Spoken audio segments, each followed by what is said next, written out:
Hey everybody, Jason Sherman here. In today's episode of Zero to CEO, I sit down with Edward Cohn. He's a successful advocate and negotiator. Welcome to the show. Thanks for having me, Jason. No problem. And we're going to talk about how to become an advocate for the public and the voiceless, which is important, right? Because I mean, there's so many people out there that they don't know what to do. They don't know who to reach out to if they're either in trouble or they are trying to take care of people who are taking advantage of them, right? Which is kind of a big thing out in the world. One of the things I want to ask you, because this is kind of part of the topic, is how do you define a great advocate in the first place? How do you define a great advocate? Well, I mean, I would hope that they would have solid negotiation skills, so they can, and diplomacy skills, just to basically interact with other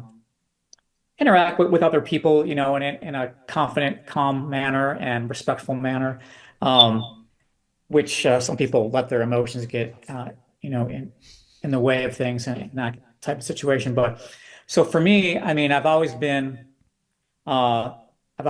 felt compelled to defend people. For example, when I was in high school, I was always getting my stepbrother out of trouble by advocating for him and that was nice of you. Yeah. So for me, being an attorney is a natural fit, obviously, but I just strive to get outcomes that other people don't get. I strive to be creative in my negotiations and try to get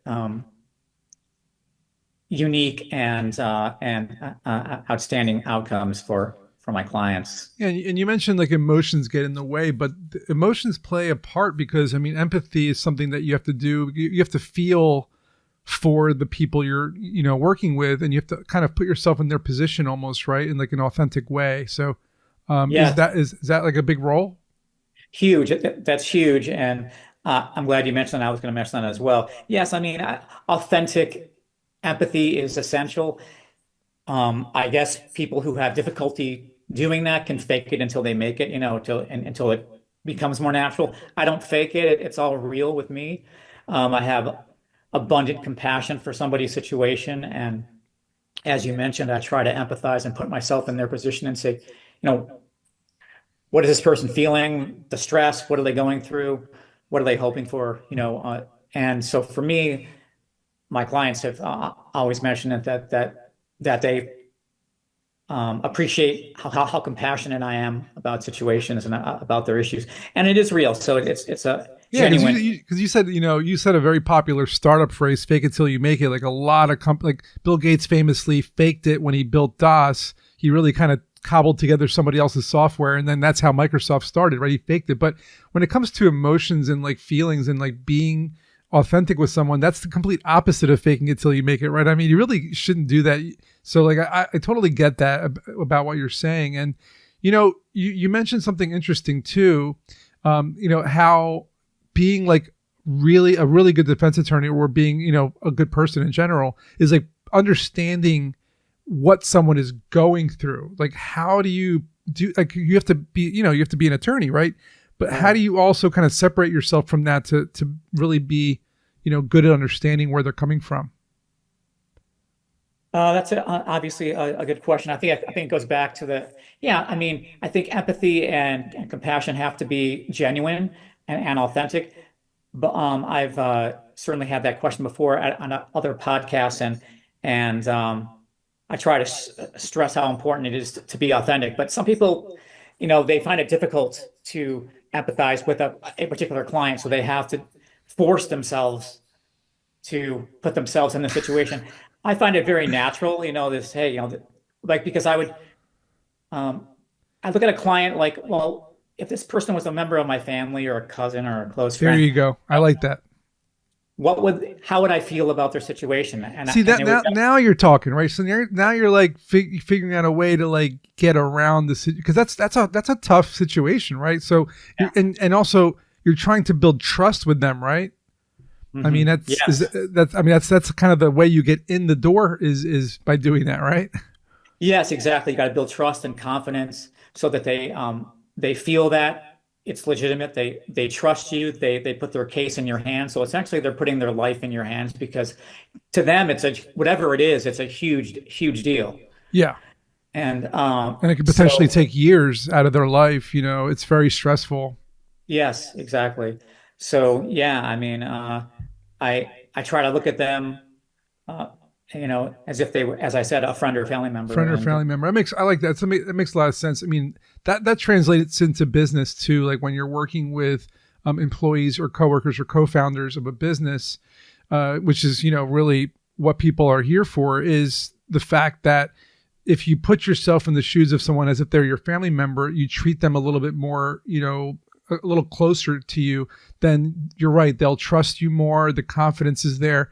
And also you mentioned what they're going through is really tough, right? So when the odds are stacked against you, right? right. How do you stay tenacious? How do you stay tenacious? Um, well, I'm outcome driven, so I want to get the best outcome I can.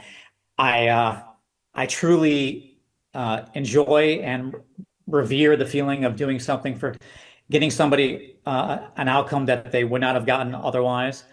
And so for me, helping people is like a natural buzz. It makes me feel good about the situation.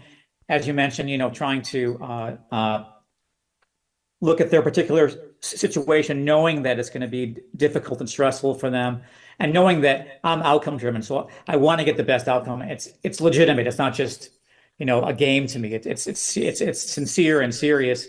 And I find that that gets me the best results. Makes a lot of sense. And, also part of that is, I guess, not judging the other person for what they might have done or what they might not have done. You're representing them, right? So like you have to be I assume you have to be non-judgmental in your job. So like, what does that look like in your daily work? Okay. Yeah. Non-judgmental. That's an excellent point. My wife always says that she likes how I'm not judgmental about my clients. I just take their situation, case by case. And I'm not like trying to, think that they're somehow less than me or they made a mistake. So, yes, it's key to be non-judgmental. So if somebody calls me and says, here's my situation, here's what I'm going through. I don't have any kind of knee-jerk reaction to say, oh, well, this guy's or this woman is, uh, uh, somehow on a lower scale or less than me because they did something stupid. That thought never even comes to my mind. I'm just like, oh, that's terrible that you're dealing with that. Let's talk about it. And so we go over the facts so I can totally get inside and understand what exactly happened in that situation. Um, You know, there's a lot of times in the past when I was running my development companies, we do technology development years ago, people would make these really dumb mistakes in terms of like maybe hiring some company offshore for 20 grand and billing them this garbage product. And then they would come to me and say like, this is what happened. I need to fix it. I need to build it properly. And then I wouldn't judge them and say, oh yeah, because you did this dumb thing. Like, no, instead, let's figure out what it is you need to do. Let's get to that end goal for you. And let's just work through this. The past is the past. You made the mistake. You'll learn from that mistake. You'll never do it again. And so now let's just go forward. And it sounds like you kind of do the same thing. yes, for sure. Authentic sympathy, authentic empathy, true compassion, non-judgmental. Those are all the keys to being a good advocate. And when it comes to being a good advocate, can you share a case possibly or an example of a case where that advocacy and like the way that you kind of do things kind of really made a difference? Yeah, so I'd say last year I had a client who never had a crime in his life, never charged with anything. He was retired, professional, very smart, and he just had a moment of unfortunate conduct, I guess, basically at a retail store, and he was upset about something that happened, and he kind of went off the rails. And this individual was charged with disorderly conduct, and he was like, "It's a misdemeanor." He's like, "I've never been charged with anything." I'm scared about the situation. It's embarrassing. I guess he Yeah. was arrested too, like in his neighborhood, and his Oh, neighbors saw him arrested. So, that's no um, fun. yeah, so I just got really creative with advocating for him and all the good things that he had going for him in the past, his accomplishments, and I was able to essentially get the case dismissed with him taking a civic responsibility course, and he never had to go to court at all. He never even had to set foot in a courtroom. That's amazing. That's Yeah. so cool. And you mentioned how like you stood up for your stepbrother, and that it just comes naturally to you. What about other people out there who feel as though they're standing up for people, maybe not on a regular basis because it's not their job, but maybe they're helping a local homeless person, or maybe they're helping their local nonprofit, or animals in the area, whatever it is that they're volunteering for. What advice would you give to someone who wants to stand up for others and maybe they're not sure exactly how to do that? Okay. Well, that's interesting. I think basically as long as they have confidence in themselves, which is essential, and they're not afraid of speaking out, and they know how to conduct themselves with respect, because when you're interacting with someone else who, you may be frustrated with, or you may think that they're off base, or their opinion or position is completely wrong. You have to like come from a place of respect, you know. Um, I want this person to know that I respect them as a human being, and and we're going to have a nice, calm, professional conversation. And you can advocate in a very calm manner, Yeah. very relaxed manner. You can advocate for people, and don't let your emotions get into that situation at all. Just Right. Keep the balancing the emotion with the strategy is very. I like the way you're putting. This is really really interesting to me. Like you're really kind of focusing on the confidence that you have when you're trying to stand up for somebody, but also keeping your emotions in check because you don't want to, like, again, no judging, right? right, And you want to respect. You use that word respect, which is really important here.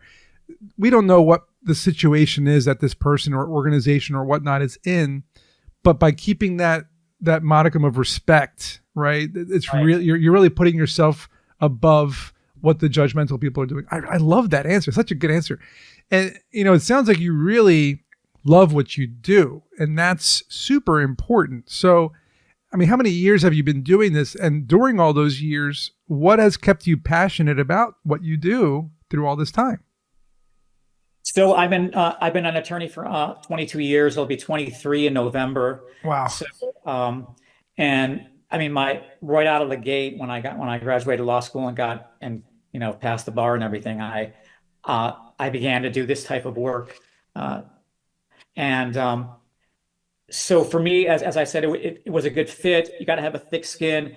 You got to be, success driven too, because you're going to have hills and valleys where you're not making much money in the beginning, to become successful. But so I think I would just go back to my being outcome driven. I mean, so for me, I feel so good about a situation when a client is genuinely thankful and grateful about the work I did for them, and they will write me a 5-star review or something like that kind of thing. And Nice. so that to me that feels so good. Feels so good to know that I helped change this person's life, or at least a portion of it. You know what I mean? Yeah, it's really great. This is such a great episode. We're talking about empathy, trust building, advocating for people, being confident, respecting, not judging. I mean, this goes way beyond legal representation. This goes beyond, and it becomes more of just being a good human being. And Yes. I love that. And I think that people that are listening or watching this should reach out to you if they want to work with you in the future. And how would they do that? Okay, well, they can certainly visit my website. Very easy, Cohn Justice, COHN justice.com, cohnjustice.com. And it has my office number and email and everything to reach out to me.